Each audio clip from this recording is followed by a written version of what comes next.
And finances for me, my early relationship with finances were not positive. It was just make money, save money, and if your account overdrafts, you use your savings account to get out of that overdraft, right? There was never anything to invest or never anything to multiply. So becoming interested in my finances was just not a conversation that I was having. Welcome to another episode of Full Transparency with Donni Wiggins, where I give you a fly on the wall perspective of entrepreneurship and the entrepreneurs who are doing the entrepreneuring. Sometimes you get me by myself where I'm giving you game and tips, just me and you. And then sometimes you get to hear from me and my friends and people that I've recently met who are doing a great thing. And that's who we have here today. I am super excited because the powerhouse that I have sitting here with me is a financial education expert that I have had my eye on for a few years. In fact, honestly, the person who I'm about to introduce to you is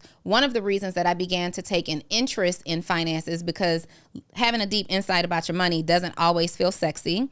And this is someone that I'm very excited to be meeting for the first time today. So you'll be learning about the incredible Ashley M. Fox, as I am learning about her too. I guarantee you want to have something to take notes with on this episode. Welcome, Ashley, to Full Transparency. Thank you for having me. Absolutely. So I shared with the audience that you are a financial education expert for adults and for kids. Yes. I love that so much. Tell me how you got started in this industry. So I like money. Okay. I like math and I like business. So I went to Howard University. I knew I wanted to work in corporate America. So I actually never wanted to run a business or be in entrepreneurship. I went to Howard, had 4 internships, and 3 of them were at WallStreet banks. And I found out that WallStreet banks, when you get an internship there at the time, paid $10,000. And that was more money than I had ever saw in life. So I had 4 internships. 3 of them were at WallStreet banks. So I lived in New York, and I kind of got a taste of the life. And when I graduated Howard, I worked for a very large company, a large Wall Street bank, and I landed my dream job in asset management. So it was my job to work with a team of people who help manage money for millionaires and billionaires. So you had to have at least $25 million to work with my team. And it was a really great experience. I think I did it because I wanted to make money. I also wanted to be the best and have the best, highest paying job out of school, which is essentially engineering or in finance. And so, yeah, it was for the money. It started out that way, but it didn't end up that way because I never wanted to educate. I just wanted to be a powerhouse, a black female on Wall Street, dominating the space. Speaking of that, as I'm listening to you, you're saying you're fresh out of Howard. Yep. And you're working on Wall Street in what's typically a Caucasian male-dominated industry.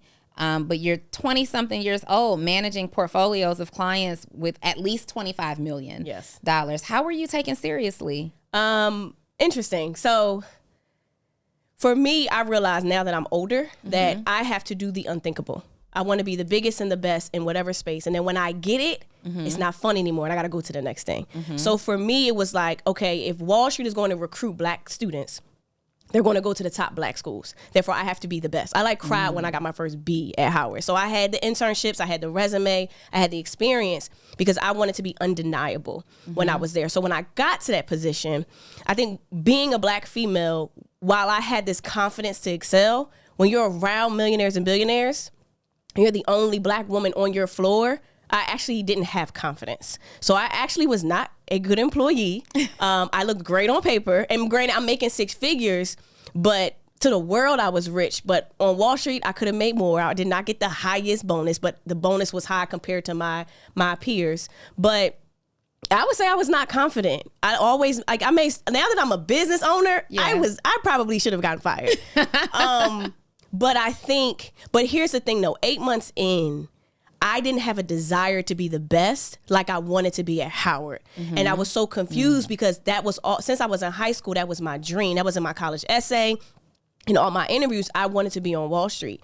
But 8 months in, I was so confused because I got more joy out of figuring out how they built their wealth versus helping our clients sustain their wealth. So I was reading the books they were reading. I was Googling. I saw, I saw where they live, where they travel. I saw their bank accounts. I saw their kids. I saw everything. And I got to a space where it kind of was like, I deserve to be that client. And I think that was the reason why I wasn't the best employee on Wall Street, because I always wanted to be a teacher. But I didn't become a teacher because teachers, in my mind at the time, didn't make money. Yeah. So I took the route of getting the fast money in my eyes. And I got to a space where I just let go of this idea that I had to be the best. And I was so confused as to why I didn't want to be the best. I didn't want to stay late. I didn't want to go the extra mile. I just wanted to be regular. But in my mind, I was never regular. So it took me about 3-4 years to get to a point where it's like, maybe this isn't it for you. And it took me some time to really get there. But I would say I was not confident. I was always in my head, these people don't look like me. They don't talk like me. They don't walk like me. They're just different. Yeah. But I also thrive in spaces that make me uncomfortable. So I remember we used to play this game where like our clients would go to all these places. I remember like my first week there, somebody went to Switzerland for the weekend to go skiing. Mind you, I had no idea where Switzerland was. And so, but I'm the type of person, I'll go Google it. So we used to play a game on our floor where we would race to see who could find the most countries. But that's how I learned about the world, because our clients were traveling these places. And I'm the type of person, I don't know what this is, but I'm going to go Google it. And if I can go do it, I'm going to go do it. So when they bought stocks, I'm going to buy stocks. They went to the south of France for the summer. I'm going to south of France for the summer. They rented a yacht. I might not have rented the biggest yacht, but I rented, like I get a little boat. Yeah. For me, I feel like success leaves clues. Yeah. And the blueprint was there. Yeah. So if they invested, they might have started with $100 million. I started with $100. And so I kind of took my experience, even though I didn't feel like I fit in, I identified more with the client than I did with the analyst on Wall Street. That is so powerful. I'm listening to you and I'm seeing like my past flash before my eyes. Very different industry. I was, my journey, my track for college was leading me to chemical engineering. Okay. And that's also a heavily Caucasian male dominated industry. And I remember as I was interning, being in these plants and just being in this space with men, and this may not be your experience, but that would sometimes make inappropriate jokes or gestures toward you, and you're left out of the conversation. Not only are you the only woman, you're the black woman, and you're the youngest one on the team. And it was just a very uncomfortable environment to be in, and that's what motivated me to get out of that industry altogether. I think I just didn't fit in. Yeah. It was like now if I was to go back to Wall Street, I'd kill it today. But to be honest, I never had those experiences. I had more of those experiences in my own head. I wasn't good enough. I didn't fit in. My work was bad. They don't like me. I never had a bad experience. I actually, like when I left my Wall Street job, my last day, everybody like stood up and clapped when I walked out on my floor. And so I was like crying. It's like, I didn't hate my job. I needed it to be who I am today. But it wasn't meant for me. Like I got to a point, I remember this day, I was talking to a friend on the phone. And so I sat on the 27th floor overlooking Park Avenue. And one day my friend was like, look outside, how do you feel? And so I'm like, I feel trapped. So he was like, close your eyes and imagine this was your entire building. And so I'm imagining, he's like, how do you feel now? I was like, I feel on top of the world. And I don't know what that did to me, but it did something to me. And so I took a break. I went outside like to go, I think I was tweeting about it. And I was just really hyped. So I came back and I asked my colleague, look outside, how do you feel? And he was like, I feel regular. I'm like, no, look outside, how do you feel? And he was like, I feel regular. And that day was the day that I realized I don't belong there. Because I wasn't put here to keep rich people rich. I was put here to pull out the inner greatness of people so that they can become whoever they want to become. And I realized I was there to do what I do, to see what I saw, how I saw it. Because I've taught in prison systems.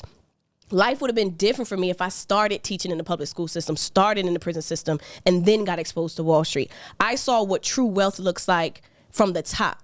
From the people that we don't like, I saw what they do with their money, to then say, okay, how do I translate that and bring it to an 8-year-old child? Because I now know what it looks like. I know how it's obtainable because I saw it. So my level of belief is different because of what I got exposed to. But I think all those thoughts, all those feelings were happening because I didn't belong there in the first place. Not because Wall Street didn't want me to be there, but because it wasn't meant for me to stay there. Yeah.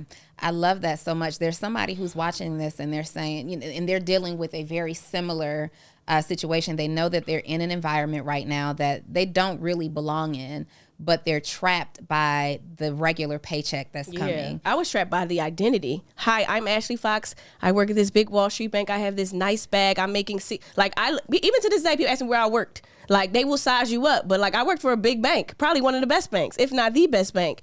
And there's a level of respect you give me. But I used to identify with that. I identify with having money, with looking good. And then you get to a point where you lose all of it. And it's like you have nothing to identify with. So who are you? But it wasn't even a check. It was the idea of the check. Yeah. And where it came from. Yeah. And my check was small compared to The clients, I would like, my annual salary was the fee of one of the 100 mutual funds that our clients own. The fee, not what they put in, just what they're charged. And it's like, I'm playing the wrong game here. Yeah. Like, and I did, when I did the math, even if I stayed at my job for 10 years, I still would have not been in a position to be our client. And it's like, so nobody feels like they deserve to be this person. And it's like, am I the only one who knows that like I can go be this person? And that's how I knew I just wasn't in the right environment to become who I was destined to be. I love that. Even though you identified that, okay, this isn't the environment for me, still, you have the prestige, you have the accolades now that are building behind you. You're making a decent check. It's not the check that you want. What gave you, like, what was the pivotal moment that actually went from the thought to the action? Like, I am breaking free. Did you have a plan in place or? No. So I think, and I operate to this day now, but I don't operate off of logic. I operate off of feeling. And so I'm not a religious person. I'm a spiritual person. I trusted my gut. Something above me said, this is not right. I don't know what is, but this isn't it. I'm going to figure it out. I also had $30,000 when I left my job. So I had money. I'm like, okay, I don't know what I'm going to do, but this isn't going to be it. And so I started to work with athletes to help them invest in startup businesses. And so I randomly got connected to, I had a friend of mine who knew a big basketball player who had a business manager. And he's like, I want you to meet him. And they were like, oh, we're looking for somebody like you. I'm like, oh, well, I didn't really care to work with athletes, but I wanted to work with people who did not know how to effectively build wealth. And I wanted to be the reason that they did it. And so when I left, I had some money. It wasn't the same amount I was making on Wall Street, but I had got my real estate license. I'm like, I'm going to figure this thing out. So I didn't have a plan. I just had to sit with myself and know, because I'm like, Ashley, do you want to go to another team? Do you want to go to a different part of the bank? Do you want to go to another city? And kind of was like, no matter what direction I pointed to, I was like, it just doesn't feel good. Like I wouldn't have been happy. And for me, I valued happiness more than what I look like on paper. I also read this book called The Celestine Prophecy by James Redfield. And it's about this guy that goes through Peru in search of life insights. And every insight leads to the next insight. But he just randomly goes through Peru. And it's like a real random book. But I also followed the signs. Like I met the guy from the private equity company in January. I read the Celestine Prophecy in January. I knew I was leaving my job July 13th. And they asked me if I wanted to go somewhere else. I'm just like, I don't really want to do this. So when my mom, like, I'm gonna use this real estate license. Worst come to, I'm gonna go hustle. I didn't have a plan, but I knew that I was going to be the woman who translated Wall Street knowledge and gave it to the everyday person. And I wanted to be that middleman because I knew and understood what they were talking about, but I also understood the hearts and minds of people who will never be on Wall Street the way that I was.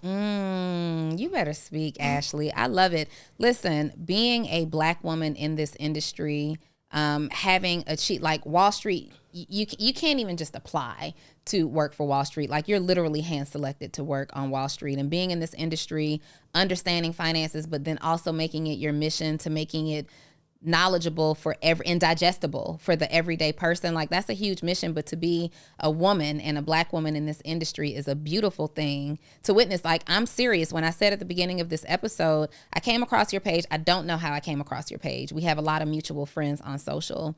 And finances for me, my early relationship with finances were not positive. It was just make money, save money. And if your account overdrafts, you use your savings account to get out of that overdraft, right? There was never anything to invest or never anything to multiply. So becoming interested in my finances was just not a conversation that I was having until I was a very successful entrepreneur. Like I'm like, literally creating success at that time, super multiple 6-figure income earner. And I'm still like, I still have the philosophy or the mindset of just save my money. I wanted to see the money in my bank account. And you coming across your page and a few other individuals was like, you know what?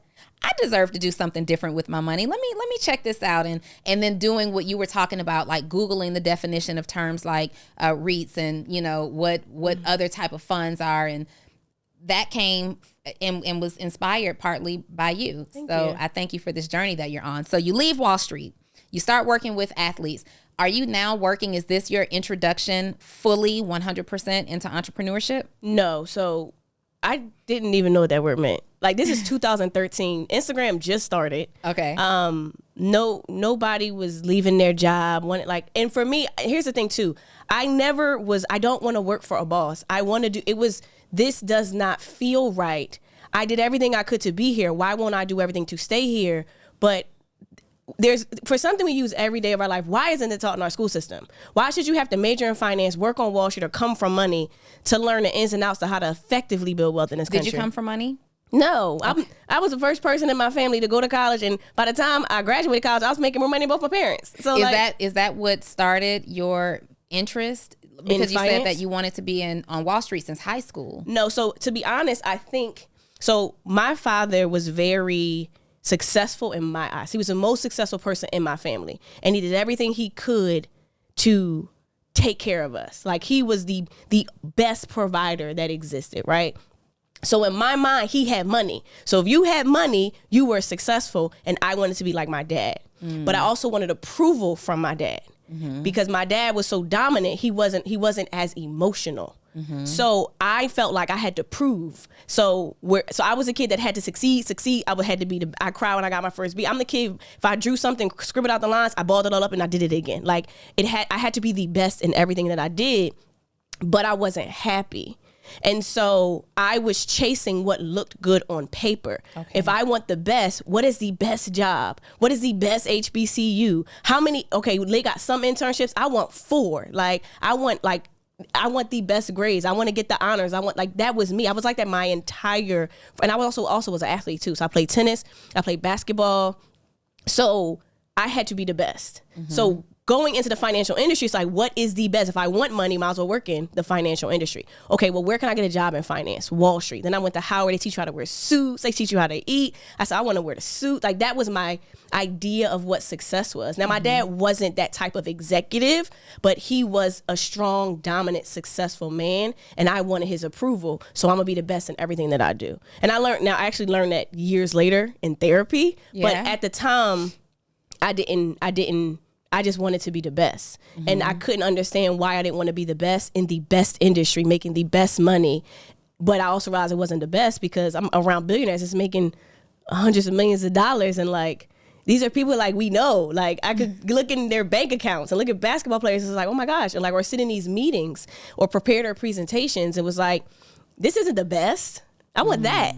I want that kind of money. It's like, okay, well, how do I do that? I always tell people, the way you effectively build wealth in this country is you invest in somebody else's idea or you invest in your own idea. That's it. And not everybody wants to go through everything that I went through to start a business, but you can invest in someone else's business like mine. You can invest in the stock market. Like, there are ways that you can build wealth without having to start a business. And I think we live in this era where entrepreneurship is so sexy. But if you would have told me that I was going to go through what I went through, what I'm going through right now, when I quit Wall Street, I'd have been really scared. Yeah. Like, I would have had my doubts. But I didn't start my business because I wanted to make money. I was called to create my business. And then I found a way to make money. So I think I went from that teacher that I thought didn't make money to now I get paid a lot more than teachers just going into a school and talking for a day. Like, so for me, I think I let go of the idea that things had to represent my own greatness. My resume had to represent that. And I did what felt right. I did what was connected to my heart. And I found a way to use my heart to make money. And I created a space that the world was looking for. They just didn't know it existed. Because back in 2013, nobody was talking about finance. That wasn't a thing. Like, we didn't have, and I think it's a powerful thing now. There are accounts that we could use that the everyday person can utilize. Like, when I started, I had an E-Trade account and I had to pay $7 every time I process a transaction. Right now you don't have to, so the world was different when I wanted the world to get access to financial education, and now the world is ready to receive it. And I think, and now there's a space for people who are educated, who want to dominate in this space where we actually have a platform to listen. But when I started, there was no Instagram, there was no Robinhood, there were none of these easy accounts that you could use. It was Wall Street, and it was a place where we didn't belong because it didn't look like us. And for me, it's like, well, I literally, when I left Wall Street, I said, I will never wear a black or blue suit again, because I truly believe wealth doesn't have a color. And we had this representation of what money looks like in this country. Say that. And it's like, no, it looks like all of us, but let me redefine and show you I'm the complete opposite of what these people look like on Wall Street.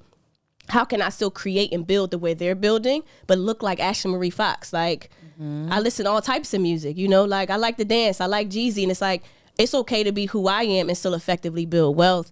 And I want to show the world that it's possible through who I am and what I do, but also the knowledge that I've gained. That's so amazing. My daughter was actually investing in and doing things at around the time that you were getting started in Wall Street. When she was, this is my daughter here. Oh, nice. When she was in 10th grade, she joined an investment club at her high school with some young man who went to high school with her. And I'm like, okay, my child is getting the information. Like, she was investing in stocks before I ever What even city created. was this? Here in Atlanta. Oh, She wow. used my, what was it, Robinhood? She created a Robinhood account. Oh, nice. In my name. Right. But I would look at the app like, okay, look at her. She's got $500 and then I'm seeing it grow and there's still money in this app. But like, that's how little education we had. Like, we're taught make money for survival, not necessarily building money. You said something earlier about regardless of your financial status, you don't have to be like an entrepreneur to take advantage of this. You're going to make you're going to either build wealth through investing in your own idea or investing in somebody else's idea. Right. Let's talk about the average person, right? Who doesn't have a whole lot of money to invest. I saw that you gave some education about 3 investments that every person needs to make. 3 investments. Keep going. There was a YouTube video that I saw that you did online. Maybe 3 different investment accounts or 3. Okay. Do you know what I'm talking about? Okay. So first things, even if you're the everyday person, first off, you can't look at yourself like that. Okay. Right. Who you have been has gotten you this far, but who you're going to be tomorrow has to be somebody different. Therefore, you have to think different. You have to do different. The issue is, and people always ask, what was like the biggest thing I learned on Wall Street? It wasn't that they had the knowledge. It's that they had the belief. Like, if you, like, when they talk about privilege, they believe they have privilege. Like, and when you believe something, you walk, talk, and operate like I deserve it. Yeah. I have the power. I run this country. Therefore, I'm going to do everything I can to retain my power. Like, it's just it's human nature. If you take the color away, you take the gender away, it's like I run my business. I'm going to do everything in my power to protect my power in my business, rightfully so. And so I always tell people, like, you got to get yourself into a space where you believe you deserve this. We come into this space, I don't have money or have bad credit. Okay. That's who you were yesterday. Let's talk about where you're going. Yeah. And I think wealthy people, they have this mindset that, like, I want more. I'm going to build more. I'm going to do more. I'm going to be more. But we also have to recognize what country we live in, because America itself is a business. We're taught to go to school, get a job to pay for school. And we repeat the cycle. And don't forget, you buy a house. But when you buy a house, you take out debt. When you go to college, you take out debt. Well, where do you get this money from? The bank. The bank runs this country. There's no president that controls America. It's the bank. If we all took all of our money out of the bank, there's no America. So they need you to save. They need you to take out debt in order for this country to go round. So America, I always tell people, it's just the biggest marketer in the world. They're just good at marketing, right? Like, and it's like, if you understand the rules of the game, you can play it, right? So it's getting people to a space now. When you start investing, it's 3 types of accounts that exist: tax now, tax later, tax never. That's it. Wealthy people care about protecting their money, making money, and avoiding taxes. That's it. And so if you go in that mentality, I'm gonna focus on making more, protecting it, and avoiding taxes. Now, once people pay taxes, they just pay a lower tax rate than the average employee. Right. So with your tax now accounts, those are the accounts, if you make money in this year, you get cash. Like, let's say some of the stocks you sold and you got cash, you pay taxes in that year, which is fine. Both you and America are happy. You made money right now. America's cool because they get taxed right now. Then you have tax later. So those are like your 401ks, your 403bs, IRAs. The government says, make your money now. I'll let you not pay taxes, but you got to leave it in there. You pay taxes later. Avoid the taxes now, later. So if you have a job, you get $5,000.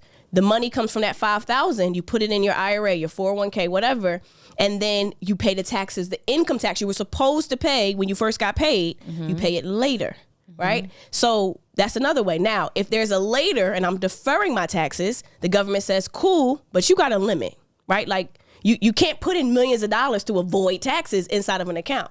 And then you have tax never, where the government says, cool, you don't have to pay taxes at all, but I got some rules for you. So the tax now accounts don't have any rules because everybody gets their money right then and there. Right. Now, you do want to have your money in the tax later. You do want to have your money in the tax never. You do want to have your money in the tax now. But you got to start to position. You have to start to position yourself to say, if I'm going to build wealth in this country, I got to walk and talk like the 1%. You don't have to like them. You don't have to. You don't have to look like them. But if you're going to play this game, you got to know how the game is played. Because people made these rules, follow the rules, follow the blueprint. And I think we get so caught up with who we have always been, because we're talking to, it's easier to teach a kid because they have less conditioning, right? Like I can teach a child, but if I'm talking to an adult, I have to convince people to invest, but I don't have to convince anybody to spend. You don't have to convince a wealthy person to invest their money to make more. You got to convince people. And again, we especially if you're Black, like we have reasoning to doubt the American system, to be scared. Absolutely. I get that.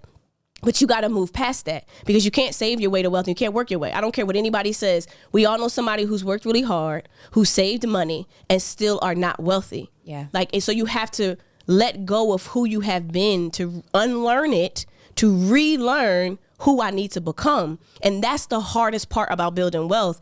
Even like with me, I remember like when I hit my first million, I was sad. And because I felt so disconnected from the world, from my friends, from my family. And I felt like I was not good enough. What if I lost it? But because I'm not used to having that kind of money. A wealthy person, if you're a child of a billionaire, you get $1 million, you're used to it. Yes. So how about I become used to millions? How about I train my mind the way I can train my mind to learn a song, to be used to millions of dollars. But again, I can recognize I would push money away because I've been at points where I've been kicked out of places. If I've been kicked out, now I'm afraid I'm not good enough. What if I lose my money? What if I get kicked out again? What if I go back to Philly and live in my parents' house again? Like, what if? And it's like I'm so focused on what happened in my past, which is my brain reminding me and protecting me. But what if I say, hey, it's okay, Ashley. We about to go make billions. If you got this far, I saw where you've come. Let's focus on where we're going. And we spend so much time on what we don't have. Oh, I only can invest 50. Well, just start with 50. Start with 50. I don't have good credit. That's fine. Let's fix it. But every day, dedicate your time to fixing it. So we get so caught up in our own heads, and I spend more time shifting our mindset. Like my company is called EMPIFY, not because it has, first of all, I made the word so you would never have a preconceived perception of what it means, right? But it's the word empower and modify merged together, because when I sat back in 2013, who was I going to be for the world? I was like writing, the finance, and I'm like, that's not it. Like, because you can Google everything I teach. But it's like if you give information and lack the inspiration to pour love and excitement in somebody's heart to make them believe that the information that you're giving them, they can do something with it, it changes who they become, which is where modify comes from. So we're going to educate you, but we're going to empower you, because I'm going to tell you, I know you can do this, and I'm going to do it with you. And then when you do it, watch you start thinking different. You mentioned REITs. You go learn about REITs, you come to our class, you will never look at a property the same way again. Now you're thinking about owning that building, but you're not telling yourself, I don't have good credit. I don't have a lot of money. I own REITs that are I have REITs that are $10. And it's like, but they're paying me every single quarter. And it's like, what if I'm able to create something that challenges every thought that you have created to tell yourself why you can't do it? So I spend more time making people believe it's possible, because I know it's possible. But I don't expect them to know that, because you've never seen what I've seen. But it's getting people into a space. If you're going to play this money game, you got to play like the people who run this country, because you can win in America. You just got to know the rules. And I always tell people, if you don't want to win in America, that's fine. You can leave. But if you want to win, you don't have to struggle. Yeah. You can make a choice to say, the system wasn't designed for me to win, but let me learn this system real quick, because there are people who are winning in this system, and let me learn and do as much as I can to get better every single day. And I'm okay with that. I love that. So the message that I hear over and over and over, and even that I teach over and over and over for like in the business realm, right, is mindset. And there are so many people who still, after you've said everything that you've said, because of the exposure, because of the experience, because of the conversations that I was privy to, because of the evidence, right? My mindset had to shift. My mindset had to see me not being trapped on the 27th floor of this building, but my mindset had to see me owning this building, this asset being mine one day. there are still people who are challenging the thought, like, oh, here they go with this mindset talk again. Just get to the how-to steps of how to do anything. And I truly believe that even if you did leverage 3 steps to do this or 10 steps to do that, if your mindset isn't intact, you're just setting yourself up to gain and then lose very quickly, right? Or not even understand what you've done. How much time do you spend being who you are right now in developing your mindset on a consistent basis? I always tell people things are not taught, they're caught. Yep. So I can teach you the game, but you got to catch it. And you might not be ready. For years, like everyone, you want to make your first million. You have to become a millionaire before the million hits your bank account. And I remember one time someone asked me, someone, I don't remember what it was, but someone mentioned something to me and it was like, well, do you know, if you had $1 million right now, do you know what to do with it? And I started to write down what I would do with $1 million and I couldn't spend it. And it's like, well, you don't even know how to spend $1 million on the things you want for your business, because it wasn't for me, but for your business, you don't even know how much employees cost, but you want to be a millionaire because it sounds good. And it wasn't until I became a millionaire that $1 million was nothing. I need 20 million, but I had to become the person who I wanted to be. And so getting into a space where you recognize you got to work on you every day. So I've been going to therapy since 2017. I have a therapist, I have a spiritual advisor, I have an executive coach, and I have mentors. I have a personal trainer. I have a chef. I spend a lot of money on Ashley. I spend a lot of money on Ashley, and it's because I saw the return on my investment from going to therapy. And while it doesn't feel good, what comes from understanding why you do the things you do, where it comes from, it gives me clarity to not identify. Like, why was I successful, but never happy? I had to then realize I was subconsciously trying to prove to the world that I was good enough. And it wasn't until I recognized the same thing you were doing in college is the same thing you're doing in business. It's the same thing you're doing in your relationships. Okay, maybe you're the common denominator, not the guy, not the client, and so I had to recognize I'm really good at also looking in the mirror. Yes. So I don't, even with my team, they could do something wrong. I could do something wrong. It's like, okay, how can I be better? And I'm very clear on, I don't know this answer. Let me go figure it out. But I don't point the finger. America doesn't hate me. Maybe I got some issues with Ashley because I think I'm damn good at what I do. So people ask, like, what does it feel like being a Black woman in finance? I feel like I walk in a room and I look different than everybody. Therefore, I stand out. I'm not the only one like it's a bad thing. I'm the only one because it's a great thing. And it took me a while to get to that space, but I had to recognize, why did I think I was not good enough in the first place? That came from my childhood. And it's like, okay, well, let's go relive those childhood moments and show up for Ashley then so that you could show up for Ashley today. Because if you can't show up for you, no man will ever do it. Yes. Your team will never deliver. The world will never deliver. And I just got to a space where I saw when I showed up for Ashley, the money came. When I showed up for Ashley, the opportunities came. And I have a bad habit of creating everything and doing everything I said I'm going to do. So it's like, just keep dreaming. Because if you read my journal in 2000, from what I wrote in 2011, when I was confused about Wall Street, I called EMPIFY it. And it was everything I do today. I don't know what it is, but I want to take something and make it better. I don't want to take something that's perfect. I want to pull out the greatness. I don't know what it is, but it feels like this. And everything that I said I wanted to do, I've done it. And now it's like, okay, well, what's next, Ashley? And so for me, it's non-negotiable for me to work on Ashley. I'm not looking for anybody to give me anything, to do anything, because people are going to treat me how I treat myself. And I see when I show up for me, how people show up for me. When I honor my money and I'm not afraid of losing it, the money keeps coming. When I'm willing to let go of it and make the investment, it comes back tenfold. And so I have so much evidence to prove of like what my capabilities are, that it's like I can catch myself when I'm off. I can catch myself. I gotta go to therapy because I'm a little bit angry right now. I don't know where this anger is coming from. I need to go have a conversation.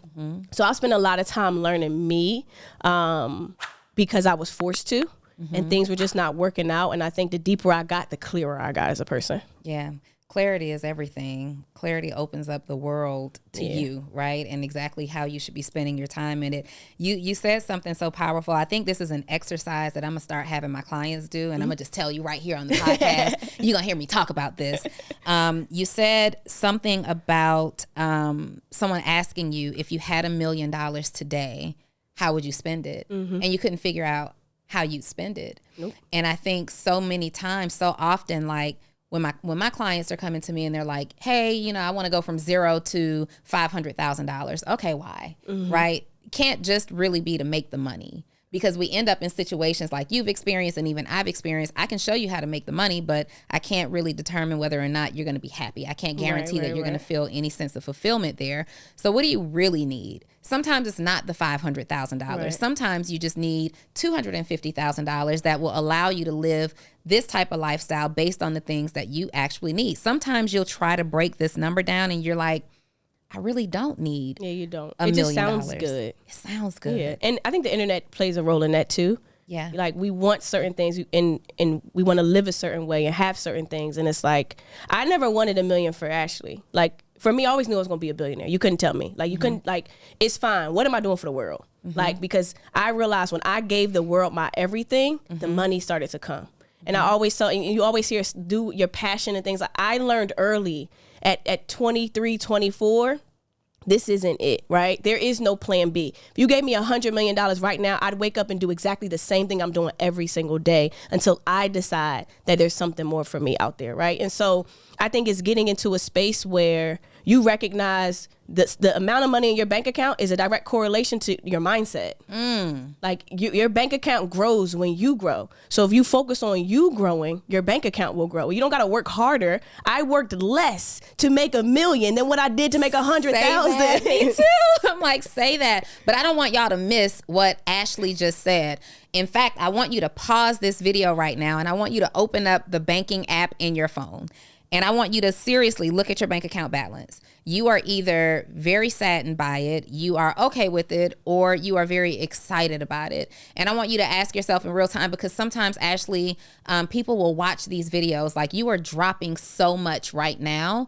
There's just so many directions to go in, but people will watch these videos and they'll feel really inspired, and then they don't do anything with the information, or they don't make a direct connection with the information. So I want you to actually open up your bank account, look at the balance, write that number down right now, and ask yourself, is your mindset in direct correlation to the balance in your account? So if you are not pleased with the balance in your account, maybe you're saying the wrong things to yourself. Maybe you're speaking to yourself in a way that's not in alignment with what you think you want. You have to actually speak to yourself. Like, I am a firm believer in affirmations. You have to actually speak to yourself in a way that's in alignment with what you want.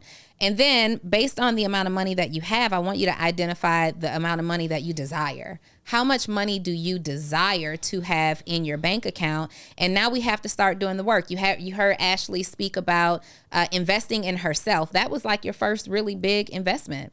Investing in yourself, your therapist, getting your physical fitness together, staying on top of your health, hiring a chef, putting all of these supporting tools and resources around you that allow you to become. And I relate to that so much because I am constantly, like every single year, if you ask me what my goal is, it's always to become the best and highest version of myself. Because any goal, no matter how big it is, if I am reaching for something bigger than I had the year previous, that means that I have to become something different. Mm-hmm. And sometimes that's scary though. Yeah. Because and then sometimes you get stuck in the middle. Yeah. You get, sometimes you're not who you used to be. Yeah. But you have not become who you're destined to be. And the two sometimes they get into a fight. Yes. And you get so confused because I'm not this person. I don't want to go these places anymore. But I'm not there yet. And there was right before I came to Atlanta, I was afraid. I spent my whole summer in Paris, and it was like an eat, pray, love thing for like 3 months because I was afraid to become a CEO. I was afraid to step into my light, right? And when I came to Atlanta, I had the most money I ever had in life. Yeah. I had my dream apartment. Like I wanted to live in New York in this like new building, floor to ceiling windows. And I couldn't afford it, but I would go tour it every other day. Like I kept acting like I was going to move in. Yeah. And when I moved to Atlanta, I had the equivalent in Atlanta. I had more money in my bank account than I ever had in life. And it's crazy because I was in Atlanta, I wouldn't unpack my stuff. And I had a session with my spiritual advisor. She was like, "You're scared to go deep. Like I was afraid to accept who I had become. I was unpacking myself, and I was telling my mom, like, I have so many cabinets and closets. And it's like, well, girl, who are you not to have? Now you're going to find stuff to put in these closets. Yes, you will. And because I just wasn't used to the abundance. And so I was so afraid to embrace it because I was still stuck on not having. I was still stuck on operating like I had to live check to check. Because when I was in Paris, I had no desire to make money. I just was stuck. I felt like I was becoming too much of a finance girl. And it's like, this isn't who I am. I'm not here to just make these finance videos. Like, this isn't it. Like, this, I just ended up this way. And so I remember right when I moved to Atlanta, I went to Bali. And I went with a couple friends of mine, and it's funny. So one of my really good friends, she puts together a retreat. So her equivalent to my Paris trip was in this like small like area in Bali. So we go there, and to me, it was beautiful over here, but they were sleeping on wooden boards. It wasn't that like I had on $1,000 shoes, and I'm like, I don't want my shoes to get like. I was just like, so I remember sleeping in our room. And it was a bathroom like outside. It was a nice place, but I'm like, this isn't really it. And so I'm sitting there like, why am I here? Yeah. Like, I flew all the way around the world to come to Bali. Thought this is my first time. And I sat there, I'm like, okay, Ashley, everything happens for a reason. Why are you here? And it hit me. It's like, well, you didn't embrace the abundance you had in Atlanta, so let me bring you back to this regular life. And it was like, okay, I get it. I'm going to go home and I'm going to own who I become. So then I went to another place in Bali and I had a great luxurious life.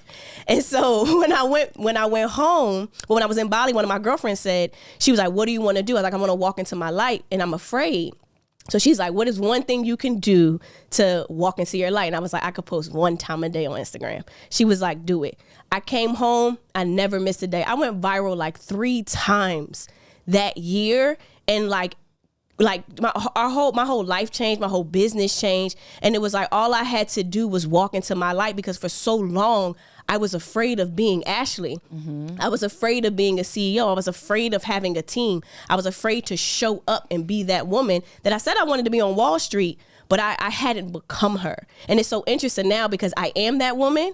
And it's like, I'm used to being this woman. And it's like, well, that woman has to pay for a personal trainer. That woman has to pay for a chef. That woman has to have a housekeeper. Like, and you just think it's just something to have, but it's like, I can't afford to cook every single day, even if I wanted to, because I have more things that I have to do. And I have to be able to be willing to spend the money to utilize my time. And I think I always saw myself as being that woman, but I didn't own that version of her. And I think we have to get to a space where you start to embody that new version of you, embody that bank account. And like the money I had when I moved to Atlanta, I can't do nothing with that now. Like the money that I was so excited to make in a year, I can't even pay my bills with in a month. And it's like, you would have thought overnight I became her, but it feels normal now. Yes. And so it's like, how do I normalize 100 million? Like, what is that? What does $100 million woman look like? Well, if you can't complain that you got to do this, well, you can't complain that your staff is making you mad. Well, you want 100 employees. Well, girl, you better get used to these 7, right? And so it's like, let's normalize the things that we're struggling with. Let's normalize the things that are frustrating us, because we want those to be the small problems to become the next version of who we need to be. How did you discover and get really clear on what your light is? I think it happened by accident. So like I was featured in the news in 2014. And it was my first time having makeup, and like, it was just interesting because I didn't really sign up to be famous. I just wanted to literally like educate the world, but I didn't want you to see me. Because remember, when I was educating the world, I was getting kicked out my apartment. I just had this idea. I made up this word called EMPIFY, and I wanted the world to have it. And I was asked to be in the news, and they took my interview, and it was all over the internet. Like all these different publications took it. I had no website. I was on the verge of getting evicted, and I was like, I didn't sign up for this. Like, but I was this black, ex-Wall Street analyst. Like I was a headline, right? Yeah. So I kind of hid. And in 2017 and 18, I went on TV. I went on the news, in the news again. I was like featured in Forbes, and I was scared. And when I went on TV, you know how when you look at yourself in a video, you're looking for like, is my hair messed up? Like what's wrong? It was nothing wrong with my clip. And I was like, this is good. And they liked it. They were trying to like get me on Fox to like be like a normal like person, have her own segment. And I was like, oh my goodness, this is good, and I can't handle it.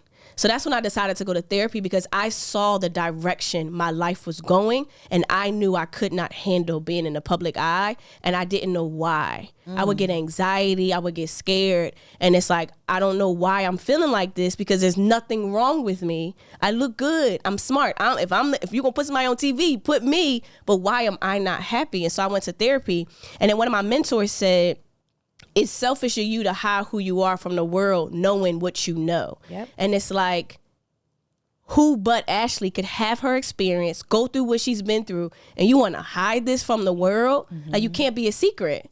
And it does, and that's the thing about being Black. Like, we can feel like the world feels this way about us, but at the same time, that's what makes us great. Like, because there are very few Black people in finance, because there are very few Black women in finance, because and most people in finance don't even go on the internet, and it's like, well, if you're gonna scroll through your timeline, you got to get something, and I'd rather it be my energy, because I didn't start this to make money because of you. I started this so I can make money with you, so I can show you what I saw on Wall Street. And so for me, my light found me, and I had to own into it. I had to walk into it.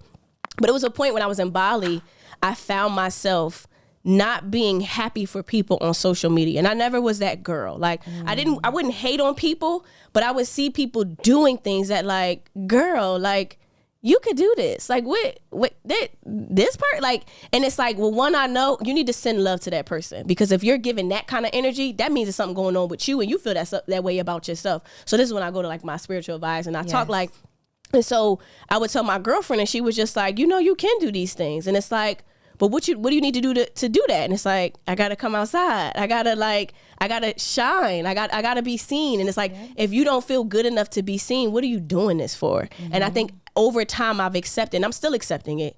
Cause I feel better. I'm like an introvert. I'm only an extrovert in my craft. You put me on stage, I'll dominate. But I'm okay with being in the house. Yeah. Like, I'm okay with just reading a book, watching TV. Like, but it's like, is that really why you're here? But yet you want to be this woman, you want to have this. It's kind of like, well, this comes with the job. So you got to figure out how to find peace with being outside. And it's like, well, let's start with going on the internet. Because I never cared about social media. I documented my journey, but not intentionally. It's like, okay, I want to show the world what we're doing, but I don't want to produce content. I don't want to manage. I don't want to, look at the data and things like that. And once I started to make content, it was like, it was just so easy, because all I had to do was be me. I didn't want to be anybody else. It's like, well, this is easy. I could talk about this stuff all day. Just turn the camera on. And it started to work. And it's like, okay, well, accept that. And after a while, I started to realize how easy it was to be me. But it took me a long time to be okay with being me. I had to go through a lot to love Ashley. And there was a point in life where I didn't like the woman in the mirror. And there's still some days where I don't like the woman in the mirror. But I'm also smart enough to know, when you don't love you, you got to go call the people that you pay to help you figure out love. Yeah, like, if I'm not happy with Ashley as a CEO, and you don't have an answer, it's time to get an executive coach. And I've had a lot, and it's like, I'm at a point now where it's like, I need one that has built and sold businesses, because I'm selling mine for $3 billion, no questions asked. So who can put me in a position to build a sellable business, whether Ashley exists or not, that can be sold for billions of dollars? Well, let me go find somebody who's done it. Let me go find somebody who's coached people and, like, has that experience, because I know this isn't it, And so I'm really good at knowing when my cup is empty, and I know what my cup is yearning for, and I go out and find it. We are so similar, Ashley. I'm sitting here listening. First of all, you've checked me like 3 times in this conversation. Like, I'm over here jotting stuff down that I immediately have to go and do. Like, I even have to remind myself, like, Donni, how dare you have the audacity to lay in bed all day? Like, that's not in alignment with the woman that you say you want to be. All these things that you want to become, like, sure, take your moment of rest, but there's a difference between a moment of rest and procrastination or just flat out laziness. Your trip to Bali for you is very similar to a trip that I just took a couple of weeks ago with a girlfriend of mine. We went to Scottsdale, Arizona. Have you ever been?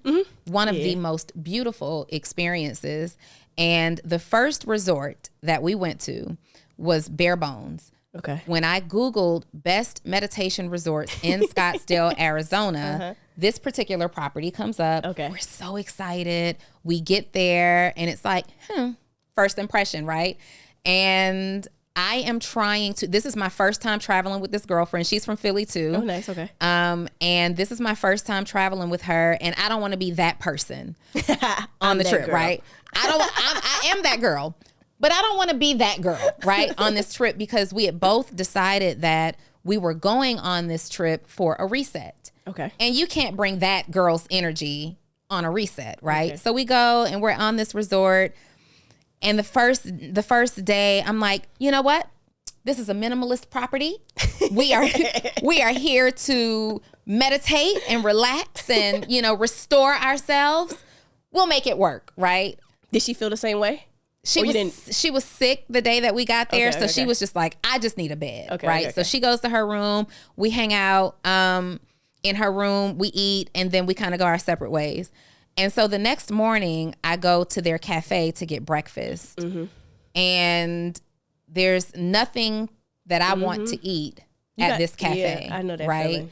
And I'm struggling. I'm looking, okay, I'll get a snack. No problem. I'll get a snack. What is mushroom jerky? Like, I don't want this. This is not what I eat. So I go back to the room, and I'm sitting on the edge of my bed, and I'm like, my spirit is not at ease here. Like, I'm not going to get what I needed to get out of this experience in this place. So I had to be that girl. Mm-hmm. And we transferred over to another side. I called her like, listen, I know you're good here.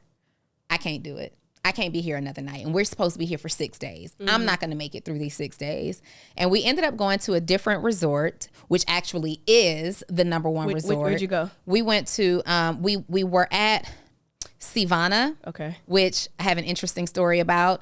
And we ended up going to Sanctuary. Oh, that's where I stayed. Yes. Yeah. Isn't it nice? Yeah. So we ended up going to Sanctuary. And upon arrival, it was like, what I'm used to. People are racing to open the doors for you. They want to take Mm-hmm. your bags. And, it's like all the food you could eat. And, it's just in an area that's kind of popping. But you're going to need, did you do the Watsu experience at Sanctuary? No. Okay. I actually went with one of my girlfriends for, it was right before my birthday that I went to. You have to go back and have this experience. But I went there and I got the good, like, I understand what my balance is and what I need, but it was one of the most spiritual awakening trips for me that I've experienced. And I just got back maybe 2 weeks ago. And from that point, like, I came back with my team. I have a long to-do list. Because I was in that balance. I was trapped between who Donni says she wants to be and who Donni is behaving as today. I'm not quite Donni from last year, but I'm certainly not looking at 5 years. I'm not looking like 5-year vision Donni, right? I'm battling and I'm going backwards. And now I want to hang out and I want to do things that I know are not in alignment with the woman that I am trying to become. So this reset was everything that I needed. And I'm sitting here and I'm doing my 20-year visualization. I'm visualizing who I will be, not who I want to be, but who I will be in 20 years. And I come back and the most productive. I love conversations like this and connections like this because I'm even listening to you now like, oh, okay, wait, I gotta turn this up like a whole lot. I gotta turn this up to another level. And I hope that the people who are watching this can feel this energy right now. Like, it really does start with mindset. It really is fully based around belief. And sometimes when you're struggling to believe, you have to have people around you who believe on your behalf. Right. And you borrow their belief. Like, I don't see this woman in me right now, but I know that you do. And if you say it, okay, let me move forward based on the belief. You say you like to be alone. You like to be at home. But you sound like you have a good group of girlfriends around you. I'm like in a turtle shell. I mean, I've also just been, I don't know. It depends on the season of me. Yeah. I think I'm now getting into a space where I'm coming back. Yeah, so it really depends. But for me, I've learned that I'm an introvert. I get charged up alone, and I can be around people, and they exude a lot of energy from me, and I got to go back. Like, sometimes I go out, and it's like, I don't really want to talk about finance today, but I know when I, you know, that's what people, you know, and I understand that, and I got to show up as her, but sometimes I just don't want to be her, and I get charged up just being alone. So, and I've learned, but I've been like that since middle school. I started to literally like, you've always, because I just think something was wrong with me. Like, you know, like I'll watch people like, wow, they look so cool. Yeah. And then I'll get around, I'll be like awkward. And it's like, but I'm not saying anything mean about you. I don't know what my body and my energy looks like. Yeah. But it's like, maybe, I don't know. So, and I think also too, when you spend so much time working on you, you have to then come back out to the world as a new version, and you're now an infant. Because I spent about 2 years of loving Ashley, like traveling alone, going out, like, and really learning, like, who are you and what do you do and why do you do it? And then I went back outside, and it was like weird.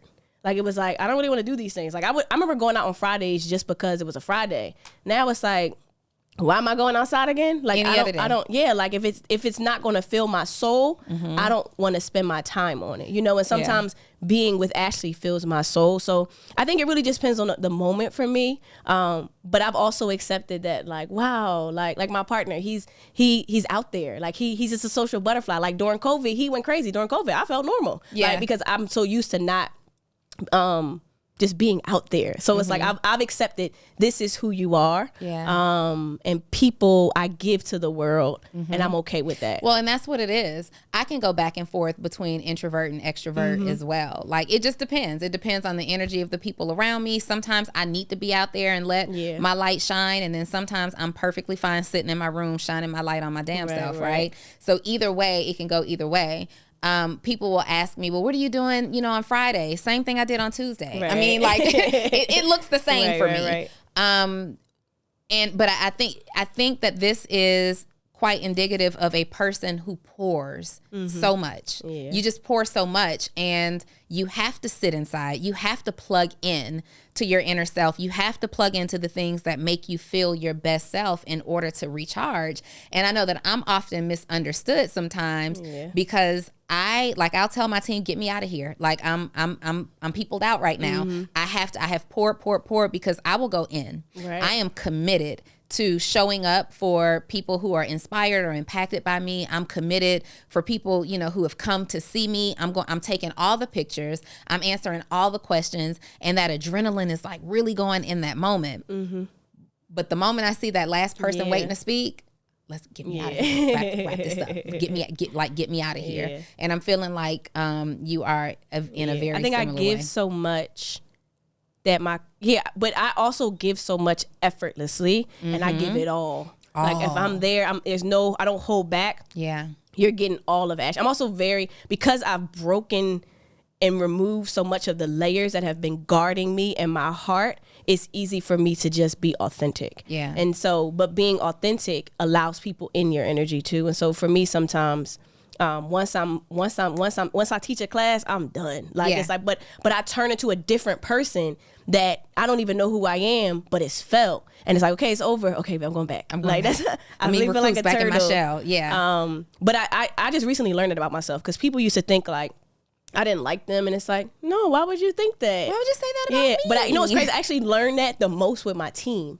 And just recently I went to an event, and I was with the former CEO of Ford, and he said, when you are a leader, your facial expression no longer belongs to you.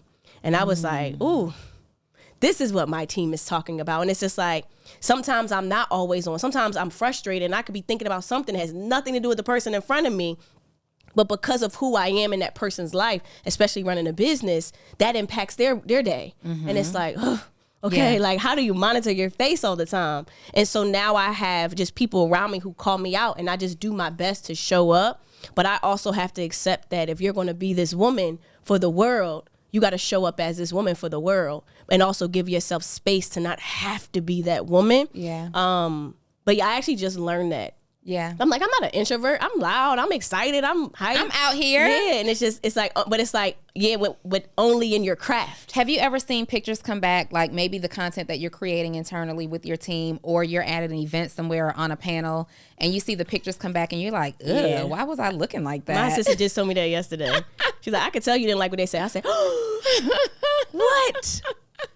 Yes, but those are things I want to work on, because it's like when you're the president of the United States, you can't look angry. You cannot look angry. And it's like, that's not fair to the president or whoever it is. But it's like, well, you decided to be that person. And it's like, that's what comes with that territory. And these are the things that I tell people, like building a business, it looks good and it sounds good, but it's so many things that are just unwritten that it's just like, oh, I just have to do this now.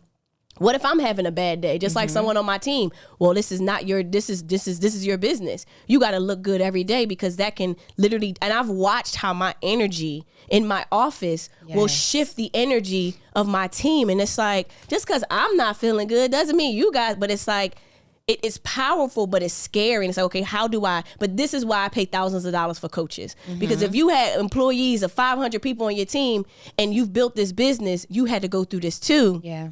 Well, tell me how I can be better. You know, so I've owned the task. I'm not perfect, but I'm okay with recognizing, yeah, I didn't know you had an attitude because I had an attitude, or, you know, or I said this way and it hurt your feelings. And it's like, well, this is how I talk. And it's like, but not everybody receives it that way. So now you got to learn your players. It is your job as a coach to know your team and be the best version of you to serve the people that are working with you, to serve the world that you're impacting. And it's like, you want me to do that and make money? Do you give your team love language tests? So so now I'm getting into a space. So now I'm in the space in business where I know how to make money, right? And it's like, okay, cool. But to get to where we need to get to, how you make money that's not gonna work anymore. So it's like, and it's like, okay, well, you actually need a team. And it's like, okay, well, I don't know what that means. So I started to build a team, hire a team. And now I'm learning what comes with that. And now I'm seeing how my energy dictates the energy. And like, now that there's different people and we want to grow, it's like, okay, what does EMPIFY look like as a culture when there's people consistently coming into the company and they're a representation of who we are in the world? And so we took our DISC assessments. But for me, the team part is different. It's like, where was this when I quit my job to change the, like, where was this? Because it's not even just about a team, because I have a heart. Like, I've had friends who like call their team, like, yeah, they be in the office slaving for me. And it's like, I would never but I know men who've raised millions of dollars who operate like that. And it's kind of like, I actually care. Yeah. Like, I actually do want to know how your day was. Like, you know, like, so, but it's like, how do I care, run my business, set the standard, be excellent, and cultivate a culture and an environment? So for me, that's new. Yeah. Like, that's new for me, while also still being stuck on, oh, I know how to make some money. When it's like, well, a part of you has to be taken away from making that money, which is scary, because I got PTSD. I've been kicked out of places before. So like, me not making money, whoa, what if I miss payroll? What if I can't do this?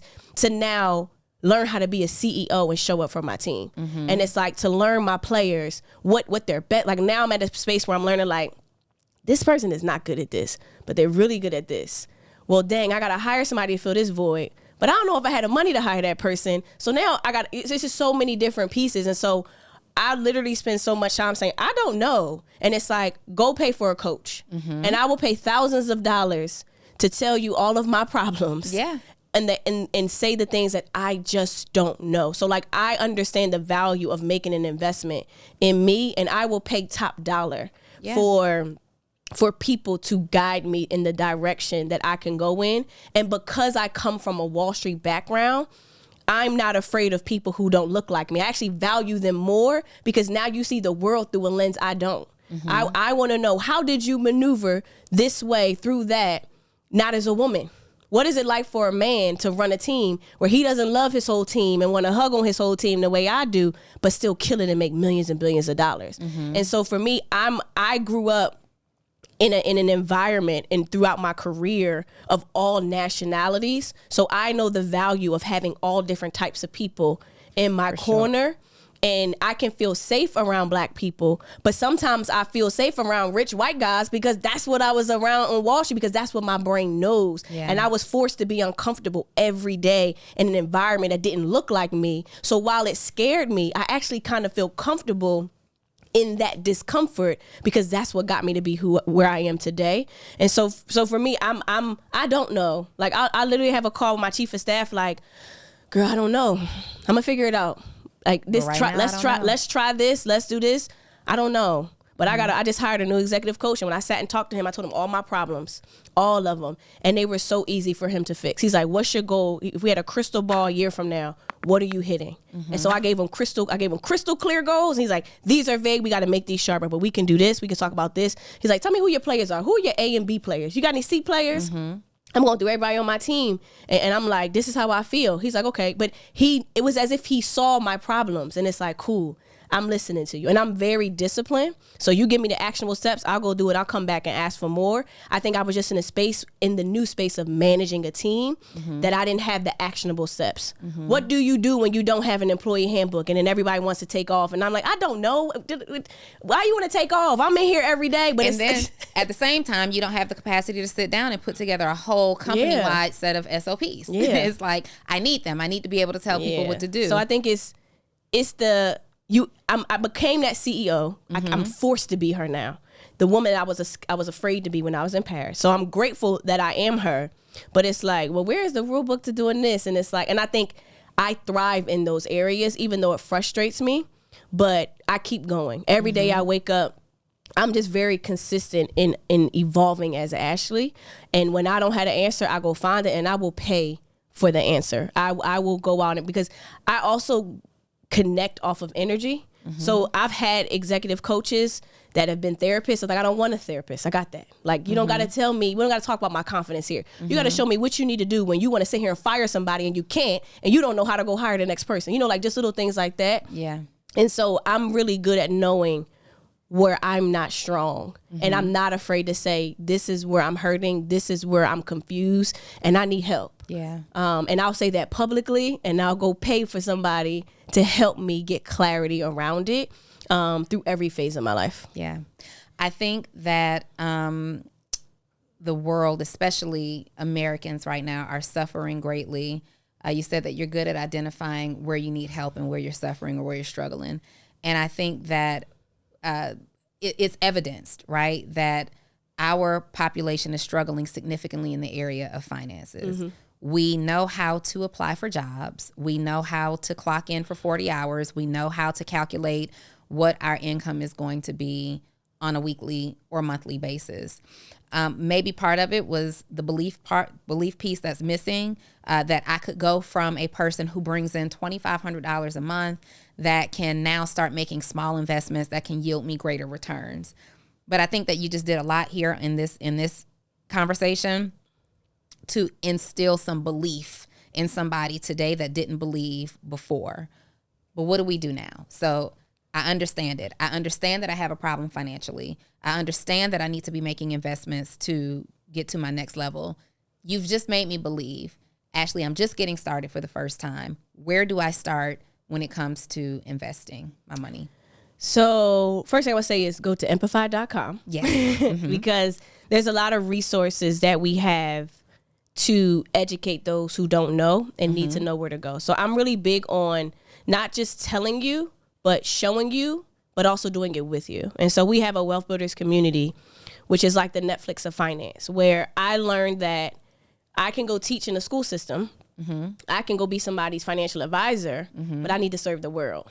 I can go create a class, but a class isn't going to help you unlearn. It'll give you some juice right then and there, but you're going to go back to your same timeline, back to your same friends, back to your same family. That is going to emphasize who you have been. Yeah. And so I'm a firm believer that if you want to learn the language of money, how else do you learn a language? You don't just read one book and take one class. You show up to class all the time. You start speaking that language. You're around it. You're reading it. So when it comes to learning how to invest, we created our community because I have to embed this in your mind every day. If you're going to start building wealth, this country and what happens in the stock market impacts your life, whether you like it or not. Therefore, you have to pay attention. You also have to be around people who want to build wealth. Like I had friends who didn't care to invest, right? Now I have friends and they're doing things with their money. It's like, okay, I got some work I got to do, right? Like I want to be around that, but you also have to be around that. Like we're all human. So it's getting into a space where one, you are evolving and made a conscious effort to say, I'm going to read an article every Monday, Wednesday, Friday. I'm going to learn. I'm going to consume. And I always tell people for so long, we've watched people eat at this restaurant this fancy restaurant, food looks good, they're living this lavish life, and we always felt like the doors were locked, right? And now it's a space where the door is not locked. You can go eat at this restaurant, and I'm telling you, come on in. I've talked to every chef. I understand every meal that's been prepped. Now it's time for you to go eat the different foods at the buffet. The problem is we want to eat everything at one time. So we take every class on the internet. We listen to every financial guru. We buy everything we see, not realizing that we're stuffed and we didn't even really do anything that we needed to do. And so for me, it's about, let me expose you to what's out there. These are things that like we have in our app for our members. Let me expose you to what's out there, and you decide what your taste buds are ready for. You might not like REITs. I had people tell me, well, why would I buy a REIT and they only paying me this? Okay, well, what other option do you have? I'm down. You can go buy the property. I don't want to. I run a business. I'm getting stressed out about my team. I don't want to be stressed out about a tenant, right? So it's getting into a space where you are in the position to want to learn a new language, and you're not just doing it to develop the skill. You have the will to learn. I'm going to break my family's generational curse. I'm going to pass down generational wealth. I'm going to build this legacy for my friends and my family. It's going to be my last name that the world remembers. And you have to make that a promise. Yeah. And then every day I'm going to learn a little bit more. I'm going to walk towards the things that scare me. I'm not going to be afraid to set aside $10. I'm going to open that brokerage account. I'm going to buy the stock, not that the guru said on the internet, but the one that I give my money to all the time. Like we got things like our cell phone, the apps we use, the TV we watch, all these things, these people made these billions of dollars because of us, right? And so for me, it's cultivating an environment where we are the language of money and we're not stopping, because building wealth isn't something you start and you stop. It like a wealthy person, this is who they are. Yes. This is what they talk about. This is what they read. This is what they consume. Their friends are doing this. And it's doing things like you said, going to that resort that opens the door for you because you're great, right? Like and you create the standard of everybody opens my door. Yeah. Everybody knows my name when I hop on this flight, right? Yeah. And it's like, while you may not have that every single day, getting a taste of it tells your mind you're worthy of having it, right? And so now we're having this cash flow creation summit where it's 5 straight days of something I've never done in my life. So you usually get me for an hour, 90 minutes, and then I go back into my shell.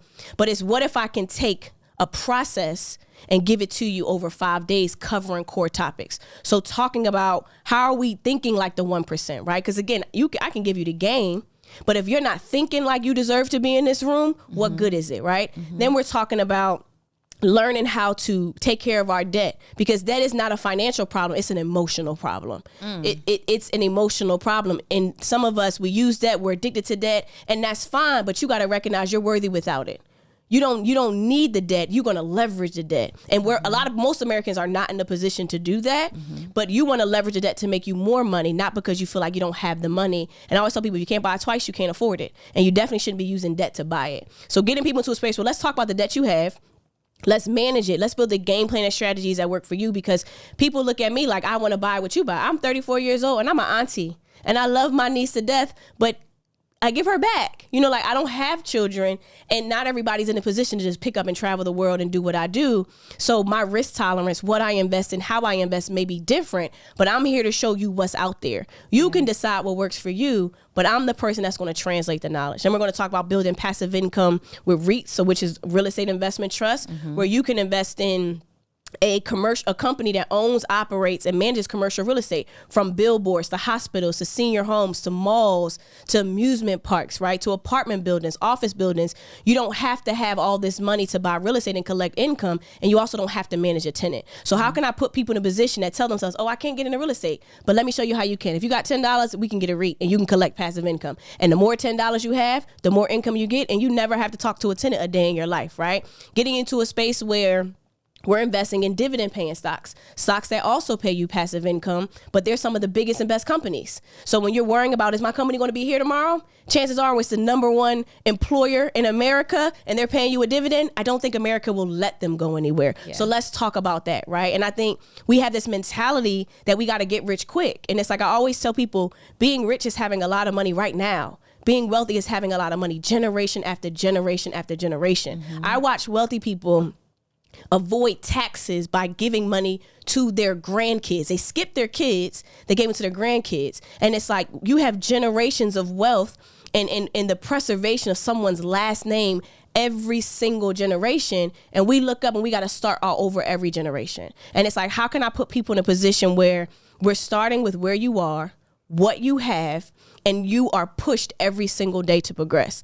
And then we're going to talk about legacy planning. And so I've been in a position where I have lost everything, couldn't pay my bills, kicked out of my apartment, slept on my parents' couch. I've seen millions of dollars. I've lost a bunch of money. I've made a bunch of mistakes. I've been in prison systems. I've taught kids. I've been in the homes of billionaires, but I'm also the recipient of generational wealth. I know what it feels like for someone to pass and my family benefits from what they created for the rest of our life. So if I'm the recipient of wealth, and I'm the creator of it, now it's my time to tell the world, if we're going to build this mansion, if we're going to lay these bricks, we need to make sure that the person that is building is always protected. And if they're not, that house that you're building for your family doesn't go to waste. So how are we learning how to invest, but we're making sure that our children, the people we love, that we are responsible for, are taken care of, not just when you pass, but for the rest of your life. Because the Rockefellers are the Rockefellers for a reason, right? It's one thing to create wealth, but it's another thing to preserve it. Like it's so hard to make money and then the next generation retains it. And there's so many cultures like that, now, regardless of how they started their wealth, but it's not easy to retain it. And it's like, if we're going to play this investment game and we got all these great people talking about building wealth, showing you how to build businesses, what happens to your business when the person running the business is not here? Yeah. What happens to your kids when you're making all these investments and you're learning how to invest and they can't get into your account? Mm-hmm. What happens to that home you bought and then they get kicked out of it because you don't own it because you're still paying debt on it, right? And so it's giving people a space where, let's talk about how we can create cash flow with what we have where we are, but sustain it and pass it down generation after generation. And so our Cash Flow Creation Summit is me stepping out of my comfort zone, because now I'm on camera 5 days straight and giving you everything and so much that I've learned over the course of 5 days, so that you can effectively build wealth and dominate Q4. And again, I'm not going to tell you, I'm going to make you $50,000. No, we're going to make exactly what you are willing to put up. And you got to say, I'm willing to put up $5, Ashley, then let's show up and let's turn $5 into $5 million. But we can't quit. And I'm here to guide you through it. I'm here to shift your mindset through it. And I'm here to give you the tools to get it done. Whew. My God. You cannot tell me that you are watching this episode and you're not like literally on the edge of your seat, ready to make a move. You might not know what the move is, but you know that you're ready to make a move. What's the website again? mycashflowcreation.com. mycashflowcreation.com. You're also going to see it in the description of this video. Ashley, I think this is one of my favorite conversations that I've had on this platform so far. You are so knowledgeable. Thank you. And I love that you're able to go deep, right? You have layers to the information, not just really surface level information. And you've inspired me today. Thank you. For sure. So like I said, I don't know what I'm about to go do, but I do know that I'm about to go do something. You want to leave us with some final words as we're closing the episode out? So I would say, just don't stop. I think life be lifing. Life be lifing. And no matter where you are financially, know that it's possible. Because if I can go through what I've been through and be here today to tell you that it's possible, to go from working on Wall Street to taking what Wall Street gave me to give it to you, is not being afraid to start small and build big. A whole lot of $5 can lead to a whole lot of millions. But the person making the investment has to be worth the investment. And that's not me or you. You got to recognize, if I'm here watching this today, I'm going to take what I learned, not because we told you to do it, but because you're worthy of doing it. And so social media _Ashley M. Fox, My Cash Flow Creation. It's first time 5 day, all day summit. No, sorry. First time 5 day. I'm dedicating all my days to it. But a couple hours a day, we're literally covering everything to help you build cash flow, no matter where you are and where you want to go. So yeah, My Cash Flow Creation. Listen. I'm excited. Look, I'm excited talking about. I don't know how I'm about to become this person, but if I say I'm gonna do something, I'm gonna show up. Done. Yes, Done. mycashflowcreation.com. But yeah, I think it's about to be Q4. Like, that's the best time. We could watch quarter 1, 2, and 3. We determine who wins and who loses in the fourth quarter. It's something about that fourth quarter energy. That fourth quarter energy brings it home. Like, don't get scared, get excited. Get excited. Like, let's dominate. And I think if building wealth is something that matters to you, you got to let go of who you have been and know that I'm not afraid to start small. And there's a woman that's here that says it's okay, because I have a niece. I started with $35. My first stock, I invested $100. And that was over 10 years ago. And so I think you got to recognize that if you could work at your job for 5, 10, 15, 20 years, you can invest in yourself for the next 5, 10, 15, and 20 years. Let's go. You heard it from the Ashley M. Fox right here on Full Transparency, you guys. I hope that you enjoyed this episode. Do me a favor in the comments. I want you to take action right away. I want you to comment your biggest takeaway from Ashley in this episode this week. We need to know what's vibing with you so that we know how to continue to pour into you and educate you going forward. Also, if you are looking for a business development mentor, check out www.actionableceo.com. You'll find links to my programs as well as Ashley's right in the description of wherever you're watching this video. I am Donni Wiggins, and I'll see you next week.